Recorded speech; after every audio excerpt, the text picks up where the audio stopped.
Hello, everyone. Good afternoon. Welcome to the webinar on the Google Drive introduction.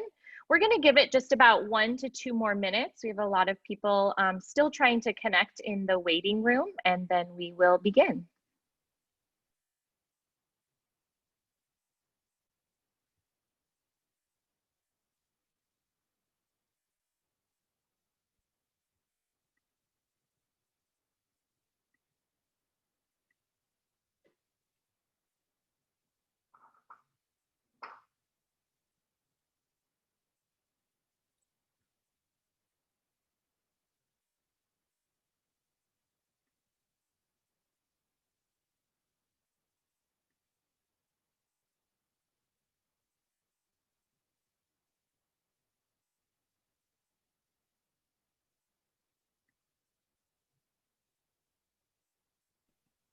All right, we'll go ahead and get started. Welcome again. My name is Amy Fosak. I'm one of the technology and innovation coaches, and I will be moderating the chat while another EdTech coach, Jason Spence, will lead us through this webinar. At the bottom of the screen, you will notice there is a bit.ly link. This will link you to the slide deck that Jason will be using throughout his presentation. It is case sensitive, so notice that it is all in lowercase, no capitals. This is one of the webinars that is being offered in your PUSD virtual learning catalog. It will be recorded and posted back into that catalog where you'll find the video link. So the same place where before there was a Zoom link will be replaced with the video link. We're asking that you please allow for 48 hours for that video to appear after this session is offered. During the chat, or excuse me, during the webinar, if you have questions that come up, if you could utilize the chat feature down at the bottom of your screen, I will answer those questions as promptly as I can. If it is a question that is reoccurring, I will have Jason share that during the webinar.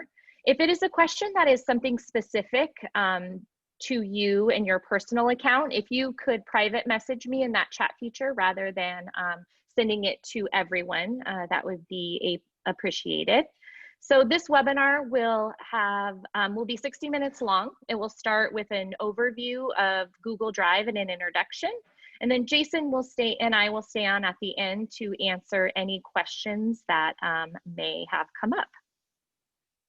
I'm going to go ahead and turn it over to Jason. Hey everyone, thank you, Amy. So yeah, we're going to go ahead and get started here. Just to let you know, here is, like I said, these are 1 hour worth of training. Typically they go a bit shorter because we like to give you time to ask questions and kind of play around with the tools so that you can kind of get used to it. If you would like to find more resources, from March to June, we did have a teacher resource site where we put on almost 100 webinars about a variety of different subjects. So if you ever need more information, go ahead and check those out. And Amy, I'm going to just let you know that there are still people showing up to come into the room. So, but we have kind of a cozy group here today, less than 80 people. Usually our sessions are much bigger, so this is kind of nice. Maybe give you more opportunity to ask questions. Okay, so if you are unfamiliar with Google Drive, as time goes on, make sure if you want to check out this presentation, again, the bit.ly links down on the bottom slide of each of these pages. But Google Drive is pretty much a cloud drive. So we used to use flash drives, hard drives, and I'm sure we still do. But the nice thing about having a cloud drive is it's accessible on all of your devices. So I have a Google Drive app on my phone, on my iPad, on my laptop. I don't have a desktop, but I know a lot of you do. And you can actually download Google Drive software to your desktop to make it kind of mimic a file explorer or a Finder if you have a Mac. So what's great about that is all of your files are available on all of your devices, making it easier to share and collaborate with others in different spaces. And you'll always get the newest version. Okay, so if you are working on a document, you just load it up, it's going to show you the most refreshed copy of that document if other people are making edits to it. So it makes it nice and easy, especially in a classroom environment where students are constantly working with one another on projects, so that when they go to a certain device, they're able to open it and work together and always see that newest copy. Oh, and one more thing to mention, because you are a teacher, you get an unlimited amount of space using Google Drive, whereas the personal Google Drive, I believe you get around 15 gigabytes, which is decent, nothing special. You're not going to be able to put too many things on that, but with your educator account, you have unlimited space. And that's a pretty big deal, especially for students who are using Chromebook devices where they don't have physical hard drives. Okay, so it's a cloud drive hooked up to the internet. So knowing those students also get unlimited space in their drive, that's a big deal. So they'll never run out of space. So they can start using it in TK all the way through 12th grade. And by then their Google Drive is probably going to be really huge as far as the amount of files that they are holding, but they'll never run out of space, and that's important. Okay, so Google Drive isn't just kind of a drive for your Google documents. You can actually add over 100 different file types, and that includes all your Microsoft Office files. Google Drive can hold your Microsoft Office files exactly how you save them when you're using PowerPoint or Excel or Microsoft Word. Exactly how you saved it, it can save that into your Google Drive, okay? When we go over the portion of Google Drive where I can show you how you can use the editing tools to open up, like say Microsoft Word, I'll show you how to make it so that it doesn't accidentally transfer over to a Google file. But if you've ever heard of Slack, Adobe, Cami, as well as, like I said, like thousands of other apps actually connect to Google Drive, meaning that you can be working on different types of tools and save those files into Google Drive automatically. And then they'll open up in whatever tool you're using. All right, so over time, Google Drive has gotten a lot better as far as their search features. If you've been using Google Drive for any length of time, you'll understand that it can get kind of cluttered. There's a lot of different, their folders are rectangles, and then they'll have their files underneath, which can be tiles. You can switch that. There's different ways to do that. I'll show you in a bit. But even if you do those things, I mean, after a while, you're going to have so much stuff in your Google Drive. It's really important that being able to search for files is easy. Okay, so it used to be you just could type in something and you had to know the name of the file. But now it's a bit different. So if you know that you created something, but maybe it was back in February and you can't remember exactly what you titled it, but you know it was a presentation, you can type in things into search like, show me my presentations from February 2020. And then what it's going to do is it's going to load up all those presentations you made that month, and then it makes it easier to search for them. So it kind of has this smart search, artificial intelligence technology that it uses in order to help you find your files a lot quicker. They now have this new priority, which helps you put in workspaces inside your Google Drive. So if you're doing any sort of project planning or project creation, they're kind of trying to make it more than just a drive where all your things are. They're trying to make it like a project-based place where you can actually start from and work from and organize your files so that when you are creating something, it's in this nice little workspace. So that's called Priority. And they do have an Explore feature. This exists inside of their documents like Google Docs, Google Slides, Google Sheets. If you ever go to one of those pages, in the bottom right-hand corner, you should see an Explore button. It's usually like kind of the shape of a star. And what that means is whenever you're on a file, you're entering in information, you can click the Explore button, and it's going to help you do more things inside that file. So for example, if you're using Google Sheets and you've entered in a bunch of data, or even differently, say you did a Google form and students answered a bunch of questions, and you basically opened up the Google spreadsheet to go with it, you can click the Explore button and turn that data and information into charts, bar graphs, timelines, a lot of different things that are done automatically so that you don't have to do it by hand. In Google Docs, for example, if students are working on a Google Doc, they can click the Explore button, and that can help them research. It might help them find certain images or help with like citations in their essays. So a lot of different ways like that it can help them do things automatically to make their work stand out. Okay, so what are some additional features you see when you're using Google Drive? So Drive File Stream. Basically, there's one of the first things you can do is you can download it to a laptop or a desktop, and you'll basically be able to open those files as if they existed on that device automatically. And that could be even if they're shared with other people. And when you do open them, it's going to open up the newest version for you. And so it just helps like make it easier and more streamlined for you. Instead of having to go to a website, if you'd like, you can download that software, and it acts like just any other software would on your computer. We're going to talk about shared drives. If you've been using Google Drive, you probably have heard of the word team drives. It's now been changed. It's called shared drive now. So I'm going to try to stop saying team drives, but it's really difficult because they had it for a while. I'm going to show you how those work and operate, especially if you'd like to create one with colleagues or members of your grade level team. Data loss prevention, this is pretty new. Basically, it's this AI that they use to try to prevent people from sharing sensitive information to people outside of your team. So if you have a shared drive, they put in certain settings that make it easier to make sure that private information stays private, like within the team, or if you're working with information that's not supposed to get out, that you, especially if you're managing that shared drive, have control over who can do what. Offline access, if you didn't know, it's actually a setting in Google Drive. You can set up your Google Drive to be offline. What that means is if you're on your computer and you lose internet, you'll still be able to open up all of your files, make changes to them, and once your internet's back up, it automatically updates those files. Okay. All right, so when you are done with the webinar, you might want to come back to this presentation. Here are a few important links. The very top one is if you're a beginner. If you haven't used Google Drive and you really want to know how everything works from step one, I recommend doing the Getting Started with Google Drive. If you have been using Google Drive, you've been putting files on it and whatnot, and you're kind of ready to see what else it can do, the 5 ways to begin collaborating in Drive, as well as getting started with shared drives, is a great place to start.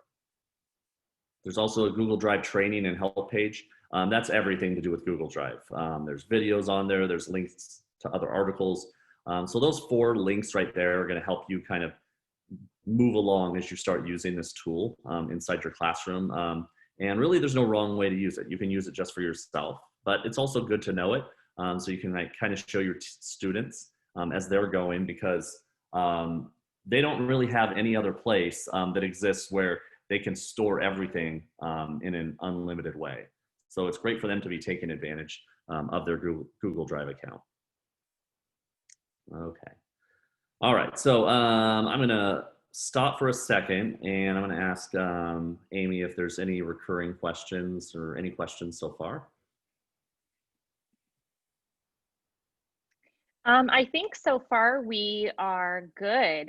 Jennifer's asking a question regarding how you would share a document and have students make a copy of that document. So I know there's kind of 3 different ways, Jason. I know there's, you want to show them those ways really quickly in terms because if you were at the Canvas Google Assignments LTI, if you use the Assignments LTI from Google in Canvas, whenever you add a file to do as an assignment, it's automatically going to make a copy for those students automatically. If you use Google Class to hand out assignments, there's a pull down that says make a copy for each student. Okay, so that's an option as well. The third way is to just let students know, for example, I'm going to open up this Google slide, and it doesn't matter whether it's slide, doc, sheets, or drawings, really whatever, it happens in the same way. So I'm going to click File and make a copy. Okay, so if you have students and you want to give them an assignment, you can click File and make a copy. That's one way to do it. The other way is you can force students to make a copy, okay? I'm gonna show you that on a Google extension. I normally don't like to deviate too much because I don't want people to get confused about things. So if you are looking at these little icons up here, these are called extensions. Extensions are shortcuts on Chrome that help you do things within Chrome. They're not apps, okay? They're not tools like EdTech tools.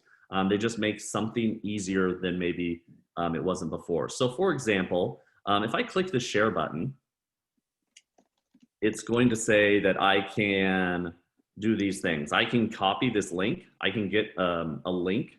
I can change who can see this and what they can do when they see it. But that's about it. Google doesn't have a force copy automatically. So I downloaded an extension, and it's pretty easy to remember. It's called Sir Links-a-Lot. And I'm gonna load this up right here. And if you're in a document that's on Google, I can click this. And again, it's called Sir Links-a-Lot. I laugh every time I hear it. And you'll notice what it does is, here is the link to this presentation. But it's gonna make it easy, like, hey, what would you like to do? Would you like to force a copy? Put it in preview mode, which I did over here. So right now I put this link in preview mode. So when I sent it out, like if I send it out to you and you open it, you're automatically gonna see it in almost like presentation mode. So that's a way you can send out links to kids so that they're not seeing it like how you see it on your screen right now, okay? I could send it out as a PDF, so it's basically gonna be slides in a PDF. But I'm gonna use force copy. So like this, I'm gonna click this, and you'll notice it changed the link up here. I'm gonna copy a link to the clipboard, okay? So you should be writing that down, Sir Links-a-Lot, so this makes it easy for you when you want kids to have a force made copy. So watch what I'm gonna do now. I'm gonna open up a new tab. I'm gonna paste this link in, and this is it. So now here's my assignment. Say it was Google Drive Introduction, and I sent this link to students. This is all they see. So it forces them to make a copy. They don't have a choice. So once they make a copy, they'll have their own template, and they can start editing it and send in their link to their copy when they're done with their assignment. So yeah, you can do it in Google Classroom. You can do it in Canvas. You can tell students to make their own copy by going to File, Make a Copy, or you can do it for them by getting Sir Links-a-Lot, clicking Force Copy, and sending them that link. Okay, I'm sure that's more than enough ways that they probably even wanted to know. Yes, thank you, Jason, giving them yes. lots of options. Yes, lots of options. So I'm gonna close this and go back to my regular Google Drive. Okay, so here it is, Google Drive. It's a bit overwhelming at first. There's a lot in here. As you can see, I have my folders and I have my files down below. If I don't like the way this looks, I can switch it. So I could say, you know what, this is kind of bulky. I want something a bit more limited. So I'm gonna go up here, and this little icon right here, there's two different ways to view it. I can do it with tiles, or I can do it as a list. And this is all personal preference. So this is in list view. As you can see, I don't have those big bulky tiles, so I maybe should be able to see some more things at once. So that's an option too, but actually I do like the tiles. So I'm gonna go back to that. Okay, so that's to change the look that you see. So I'm gonna start off in settings. If you are in Google Drive right now, you can go ahead and do this with me. If not, you can watch along. In order to get to Google Drive, whenever you open Chrome, you're gonna see this, and I'm gonna explain it. It's called the app waffle. Why? Because, well, it looks like a waffle, okay? Just like this, and let me see if I can move this out of the way, yeah. So if I see the three lines, it's called the Google hot dog or the Google hamburger. That looks kind of like this because it looks like a hot dog or hamburger. So yeah, a lot of food names for Google products. So if you want to go to Google, you load up Chrome, you click the app waffle, and there's your Google Drive. Okay. So once you're there, you should be on a screen that looks similar to mine. And we're going to go to settings. So I'm going to click the settings button. And I'm going to show you some settings that are kind of important. The first one is converting uploads. Okay, so if you work with Microsoft Office, for example, say you do all your PowerPoints as presentations, and you want to put them into Google Drive, but you do not want them to open up and then become Google Slide. You're going to unclick this. What that's going to do is maintain the integrity of your file endings. So if you do have PowerPoints or Microsoft Word files, it will store them for you. But if you ever want to open them, you can open them only using Microsoft products, okay? And that's important, especially between Word and Docs, because the fact of the matter is you can do a lot more formatting in Microsoft Word than you can in Google Docs. So if you say convert and you put your Microsoft Word file in Google Drive and open it, it probably is going to look somewhat different because Google Docs can't do some of those things that Word does, okay? So it's really important that you pick the right option for you. I don't work in Microsoft Word very much anymore because I found I could do most of the stuff on Google Docs. So I go ahead and I just convert my uploads so that if I do have some Word files or someone sent me a Word file, I just have it converted and I open it in Google Docs. Even if you don't convert it, once you upload it to Google Drive, you actually, it works like any other Google Drive file. You can share it, okay? So it's shareable. So you might just say, you know what, I'm gonna have this folder. I have 100 Microsoft Word files, and sometimes people ask for them. Keep them in there and then right-click, click share, and you can share it with someone, okay? So that's another reason people use it. Instead of having to email it, where you have limited file types or you have limited space that you can use on an email. I think it's like 5 megabytes. You can't, I mean, attachments for emails aren't meant to be very big. And the next one is this one. Make sure that this is clicked. It says offline. I wouldn't really think of any reason why you wouldn't want to be able to work offline with your files. Because like I said, it's kind of a nice feature. If your internet is down, you can still get work done in Google Drive. All right, a lot of these other ones, really it's up to you. Yeah, like the density of, you know, how the tiles look, all that stuff. So really the other options are just gonna be personal preferences.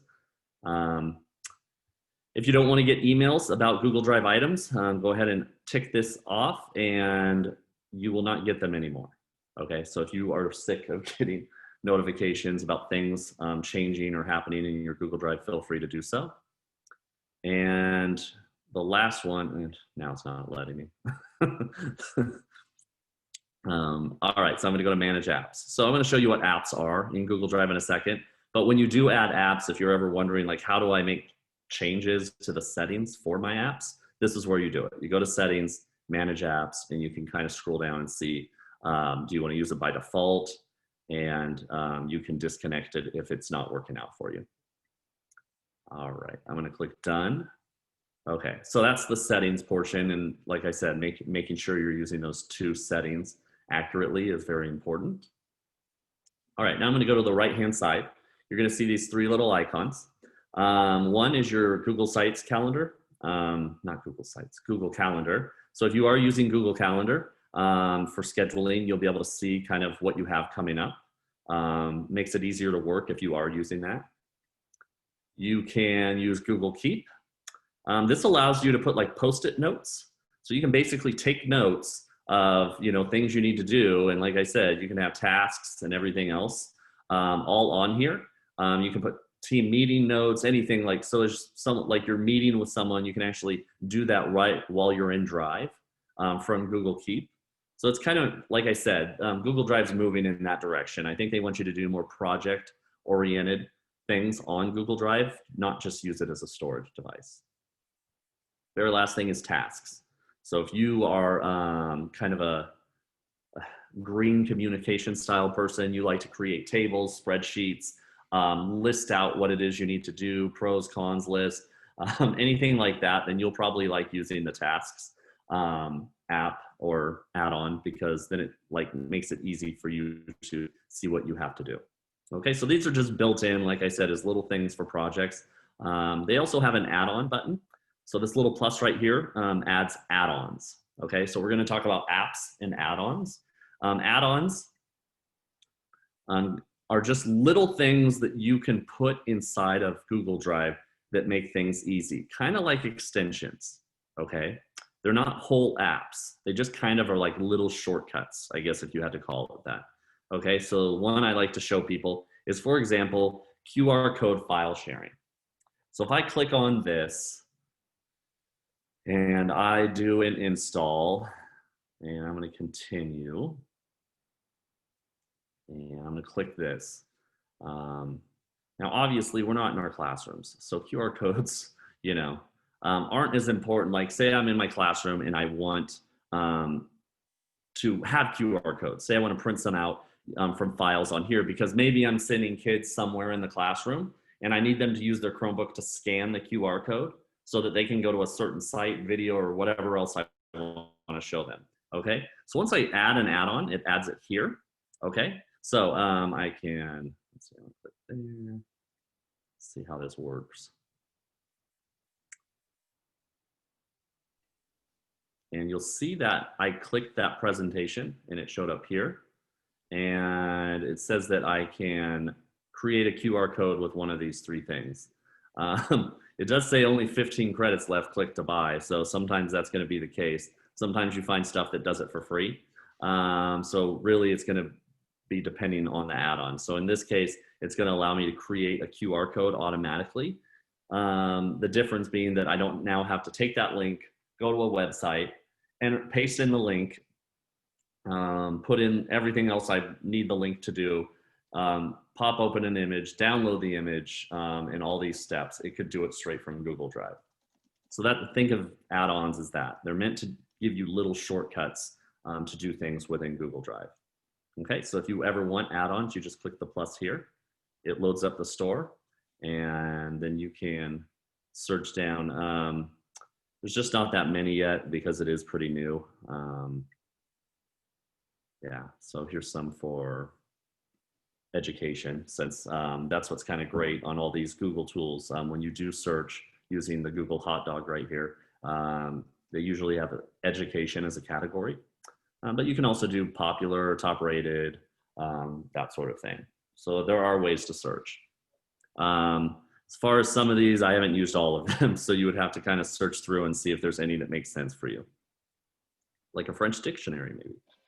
All right, so those are add-ons, but they also have apps, okay? So like we talked about before, sometimes you might want to add different apps so you can have different files inside your Google Drive.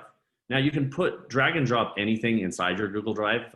For example, say you don't have anything in Google Drive. Everything's on your File Explorer or in Finder.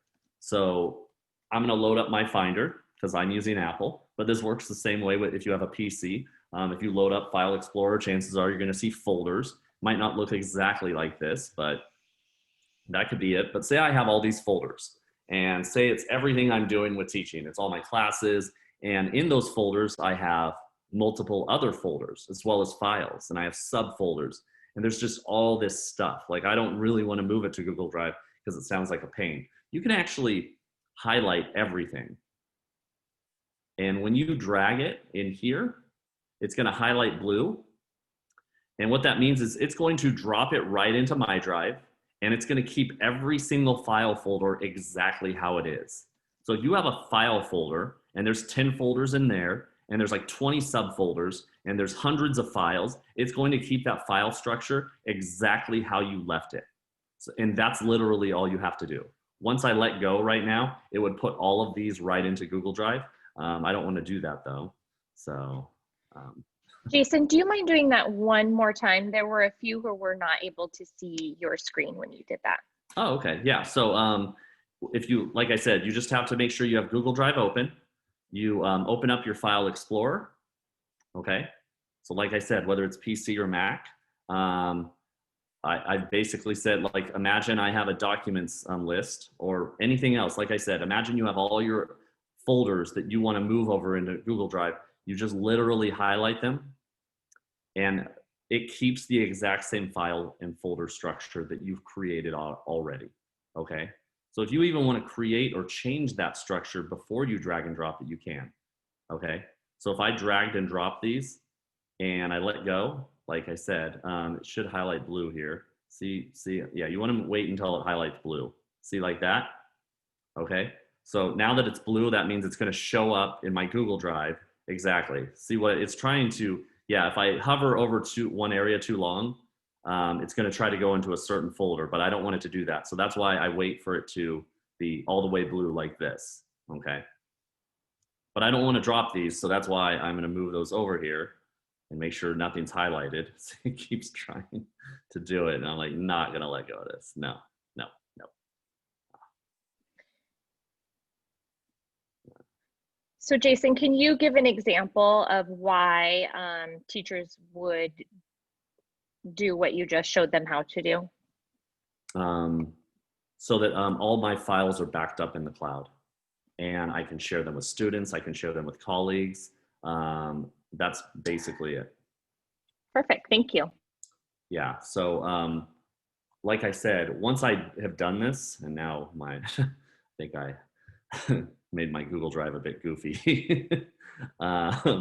So once you do this, that's the great part is when it's in the cloud, that means it's shareable and you can also access it anywhere, okay? So like if you're at school and all your files are at school, and I'm gonna close that window, and all your files are at school, that's great, but then you can only access them when you're at that desktop. And right now you're seeing that that's not going to be an option. So you want them in the cloud, so it doesn't matter if you're at home and using a device there, you have access to all your files. All right. All right. Yeah, I think I drove my Google Drive crazy there. Okay, so yeah, so like I said, that's how easy it is. So if you're kind of, if you were thinking that this might be a challenge, I just showed you pretty much it's drag and drop. Drop it right in there, let it go. It uploads all of them, you're done. Okay. So if you ever want to do something in Google Drive, there's two main ways to do it. The first is clicking the new button up over here. You can create your new folders. You can do file and folder upload using these tools. I don't know why you wouldn't drag and drop. This is very cumbersome. You can only do one thing at a time. But if you want to do it that way, feel free. If I click the More button, you're going to see, in addition to docs, sheets, and slides, which most people know about, there's a lot of different apps on Google Drive or that it can have. For example, forms, drawings, Jamboard. Those are some popular Google apps, but you can actually click Connect More Apps, and it's going to open up an app store. About other things that you can do and add. So for example, I've added Cami, okay? And let me show you the difference. I'm gonna close this for a second. And here's a PDF file. I'm gonna click it. And just like any other file, when I'm inside of Google Drive, it's gonna open up a preview and I can check out my PDF file. But in Google Drive, that's all I can do. I can just look at it like this. So it will store it, but I can't do anything to it, okay? What connecting apps does, and I'm going to go back here, new, more, all the way down, it lets me manipulate files within Google Drive, okay? And that's important, like I said, because we're moving on from this just storing our files. I want to be able to work on my files within Google Drive, okay? So this one up here is for Nearpod. So if you have Google Slides and you would like to Nearpodize your Google Slides, you can click this button.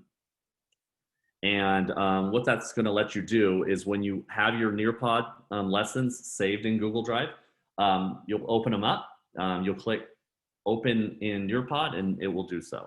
But I'm not going to show you that one now. I'm going to show you the one with Cami. So what I did was I opened Cami and I added it already, so I can't show you that. So I'm going to go back, but I did add Cami. And what Cami does is it allows you to annotate PDF files, okay? Which is helpful on Google Drive. So here's my PDF file. And now, since I have Cami, instead of this just being a preview, it's gonna say open with, and I can annotate this with Cami. So when I click on this, it's gonna open it up. And now it's no longer just holding my file. I can actually now manipulate my file and I can do whatever I want. Like, I can start annotating on top of a PDF file, okay?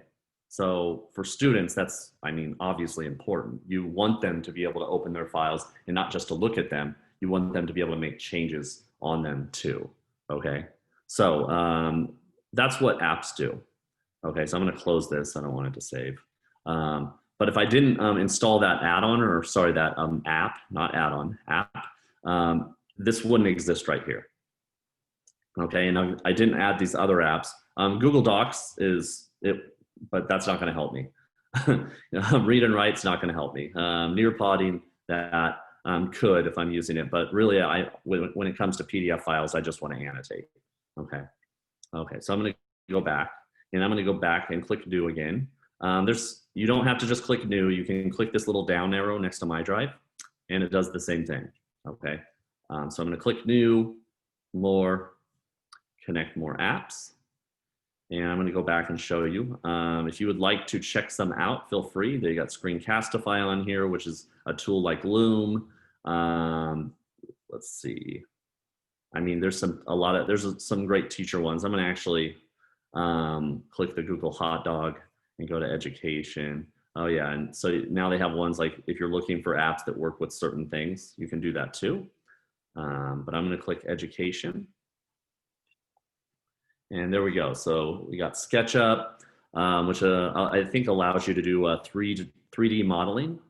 So if you're getting students to visualize something, you can use Sketchup. That's a good one. Pear Deck is like Nearpod. It allows interactive features in Google Slides. Let's see, Flat for education. Yeah, if you're a music teacher, that's helpful. Read and Write for Google. That will automatically read not just PDF files, but Google files. So students who have this Read and Write app enabled, what that's going to do is allow them to open files and then use Google Read and Write to have it read to them. Okay, there's a bunch of other ones in here. Some of them are really good. Yeah, I've heard about these too, Collaborify, Map, and Flipbook. So if you ever want to try out some, you can. But really, it's just like there's so many, I can't really go into them. But that's really what apps do. They allow you to not just keep Google Drive as a storage device, but start working on these documents within Google Drive just by adding these apps, okay? So it's always a great place to try out.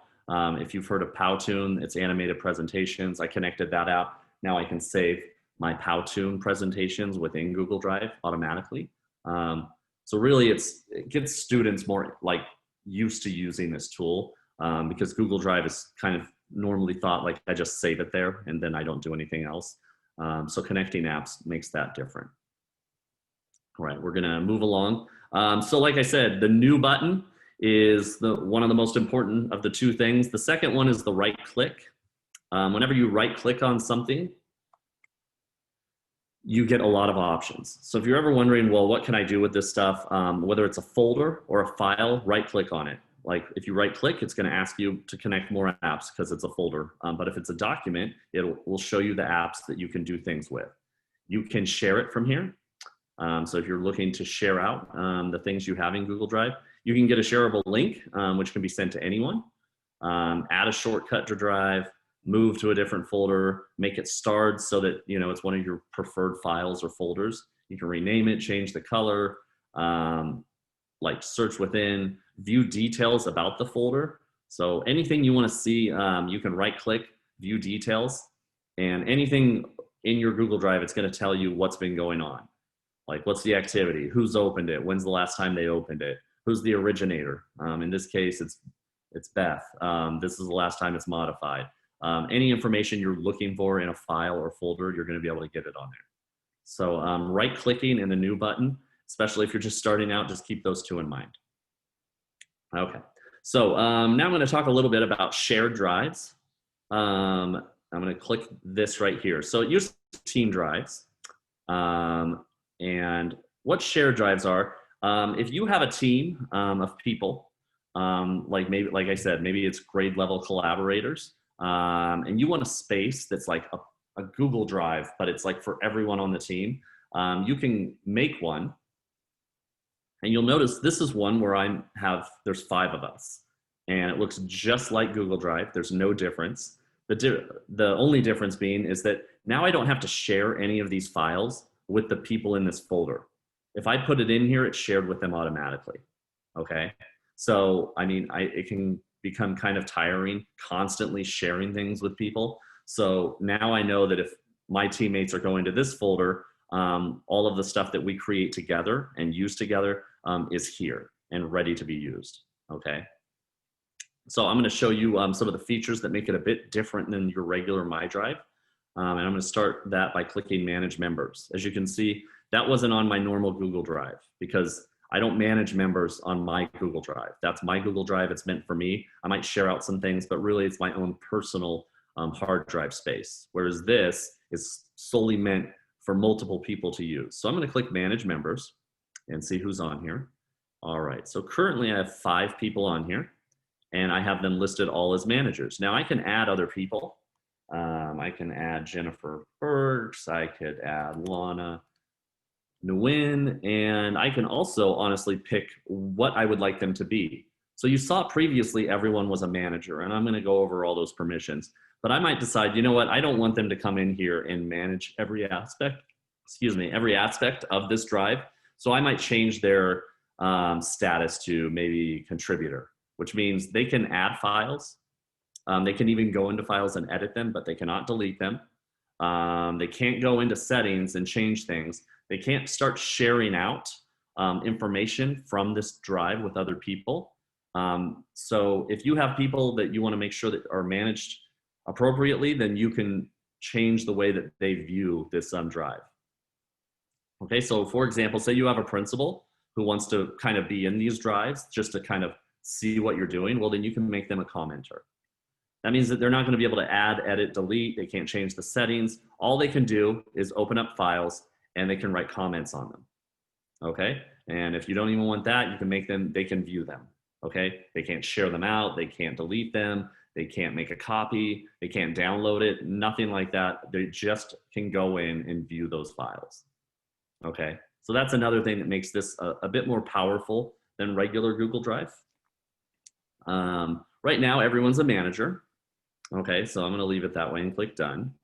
But I can also check out a little more about what that means. So I'm gonna click this little down arrow here, right next to Team Awesome.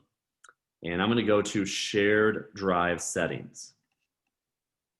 All right, so here are the settings. I'm gonna start. How can files in this drive be shared? Right now, you can share outside of Poway, but if you're the manager of this, you can decide, nope, only people in Poway can see this. And if you are making sure that everyone else in this drive is a content manager or below, they can't go in and change this. That means there's one person in charge, and they're making sure that everything in here can't be shared outside of the district. Sharing with non-members. Okay, so you can make it only members of this shared drive can access files in this shared drive. Now, because everyone else in here is a manager, anyone can change this at any time. Okay, but if you're the only manager, or you know, you guys pick one manager, only that manager can change it. And that's why it's really important that you don't give someone manager status unless you're willing to let them do whatever it is they want. Okay, so right now, you know, only the members of the shared drive can access these files, and apparently the 90 so of you can see them, of course, since you're looking at my screen. But if I had Amy, since she's on this folder as a content manager, she could do a lot of different things in here, but the one thing she can't do is start sharing these files out to other people, okay? She could, like I said, she could delete them, she can move them around, update them, edit them, write comments on them, but she can't go in here and change this setting, okay? And the last one, downloading, copying, and printing. If you want, you can make it so that no one can do any of this, okay? If you think, you know, these are my presentations, these are my lessons, I don't want anyone downloading them. I don't, like I showed you that forced copy link, you wouldn't be able to do that if this was prevented. Like on this presentation that I just showed you, if I have this set up to preventing anyone from doing anything, that means that even though you're on this presentation, you can't download it, you can't even print it, okay? So there are like ways you can basically make it so no one can really access your work if you don't want them to. Jason, I have a few questions for you. First about shared drive and then a different topic. Okay. So if a team is using shared folders, would you recommend them migrating their content over to a shared drive? I do, just because it's a cleaner look. Because in a shared folder, I mean, you're going to see folders. And I like, because you still get this quick access to files that have been opened recently. And there's still a main file room as well as file folders. So, I mean, a shared folder over time, I mean, you're going to be adding folders to it, and it's going to start looking kind of just a bit overwhelming at the amount. So yeah, I think that, that's the purpose of this.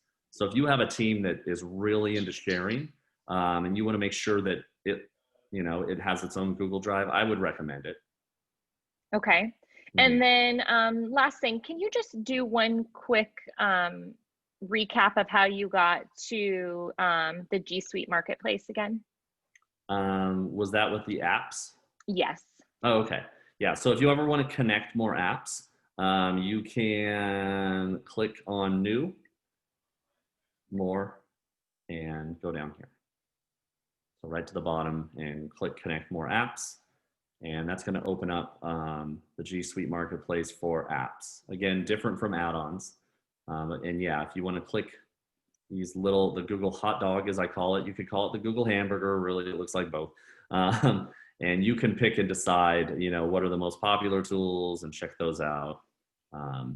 Okay, so yes, that's how you would do that. Great. Thank All you. right. So, like I said, if you want, you can make sure that you have a link to this presentation. We're hoping to go and add more resources as time goes. So we're hoping it's more of a living document. We have that. And for the last 13 minutes, Amy and I are going to stay in the room. We're going to answer questions. So if you have any, please stay. If not, and you want to just mess around with Google Drive for 13 minutes and try out some things, feel free to do that. But either way, we're going to stay in here so that if you do have questions, we can answer those.